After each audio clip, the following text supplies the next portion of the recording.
నమస్తే, welcome to ఈ16 news. Mulugu జిల్లా మంగపేట మండలం రాజుపేట గ్రామంలో ప్రజా రవాణా సమస్య తీవ్రంగా వేధిస్తుంది.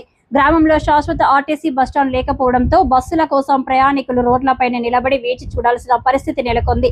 ముఖ్యంగా వర్షాకాలంలో వృద్ధులు, మహిళలు, గర్భిణీలు, చిన్నారులు తీవ్ర ఇబ్బందులు ఎదుర్కొంటున్నారు. ప్రయాణికుల కోసం ఏర్పాటు చేసిన తాత్కాలిక బస్ షెల్టర్ కూడా వారికి పూర్తి స్థాయిలో ఉపయోగపడడం లేదు. షెల్టర్లో బైక్లు పార్కింగ్ చేయడంతో ప్రయాణికులకు కూర్చునేందుకు స్థలం లేకుండా పోయిందని స్థానికులు చెబుతున్నారు.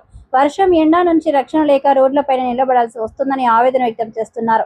రాజుపేట నుంచి ప్రతిరోజు పెద్ద సంఖ్యలో ప్రజలు వివిధ ప్రాంతాలకు రాకపోకలు సాగిస్తున్న నేపథ్యంలో ప్రభుత్వం స్పందించి గ్రామంలో శాశ్వత ఆర్టీసీ బస్టాండ్ నిర్మించాలని ఆదివాసీ సంఘాల నాయకులు, ప్రజాప్రతినిధులు, గ్రామస్తులు డిమాండ్ చేస్తున్నారు. బస్టాండ్లో కూర్చునే సౌకర్యంతో పాటు తాగునీరు, మరుగుదొడ్లు, వర్షం, ఎండ నుంచి రక్షణ కల్పించేలా మౌలిక వసతులు ఏర్పాటు చేయాలని కోరుతున్నారు. ఇప్పటికైనా అధికారులు క్షేత్రస్థాయిలో సమస్యను పరిశీలించి రాజుపేట ప్రజల చిరకాల ప్రజా రవాణా సమస్యకు శాశ్వత పరిష్కారం చూపాల్సిన అవసరం ఉంది.